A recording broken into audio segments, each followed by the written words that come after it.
akan hello adot nak thumbi dấu tu phật đốt cần si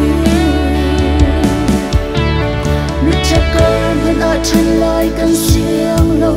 ở cái tu có bồi pa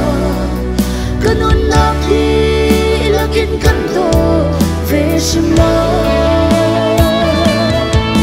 nó cái đôi rất im là phá cây ni cần to khâu về trung lâu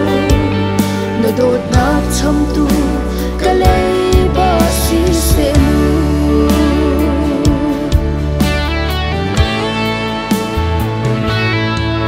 san loi lâu lệ nè số tông mi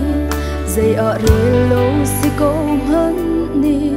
cất dung ở na chất nạc ở đông khâu lâu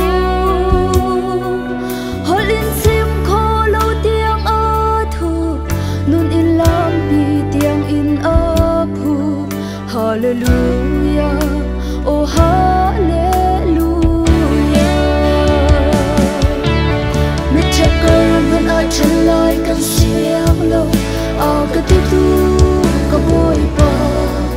cần ôn nạp đi lạc yên cần to về sim lo nó cái đôi rất in nó phá cây ni cần to khâu về trung lâu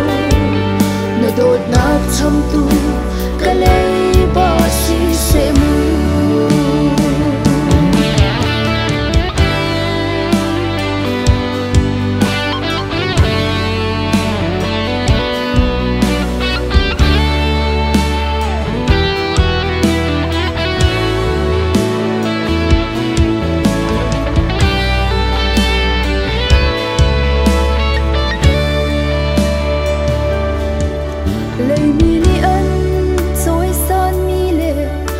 đột âm y thiên ni ha chu